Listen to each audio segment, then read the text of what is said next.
Welcome to our channel. Today we how to invest with JCPenney Credit Card, full guide step by step clearly. To invest with a JCPenney Credit Card, you first need to ensure you have one in your possession. If you don't already have a JCPenney Credit Card, apply for one through their website or at any JCPenney store. Once you have your card, evaluate your available credit limit. Next, familiarize yourself with the rewards program associated with the JCPenney Credit Card. Understand how points are earned for purchases made using the card. Plan your purchases to maximize rewards by focusing on JCPenney promotions and sales. Utilize your JCPenney credit card for shopping at JCPenney to accumulate points. Consider signing up for promotional offers available exclusively to cardholders. Keep track of your points through the JCPenney website or app. Once you've accrued enough points, decide how you want to use them. You may redeem points for discounts on future purchases or cash back options if available. Analyze your spending habits to determine if investing further in JCPenney purchases is beneficial. Look out for seasonal sales events where additional points can be earned.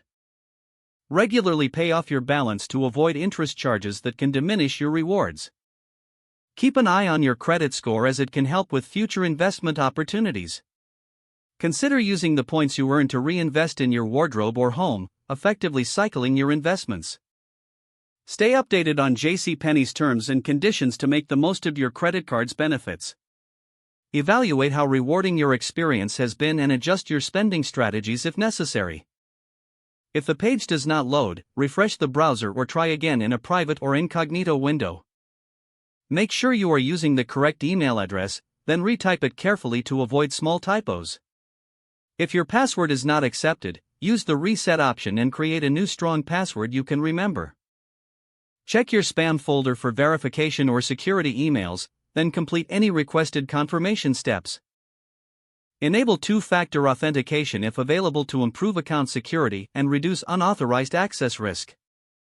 After signing in, review your profile details so your contact information and settings are accurate and current. If you see an error message, note it down and try again after restarting your device and internet connection. Log out when you finish, especially on shared devices, to keep your account and payment information secure. If the page does not load, refresh the browser or try again in a private or incognito window.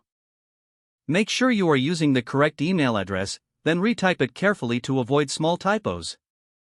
Don't forget to like this video and subscribe to our channel for more step-by-step tech guides.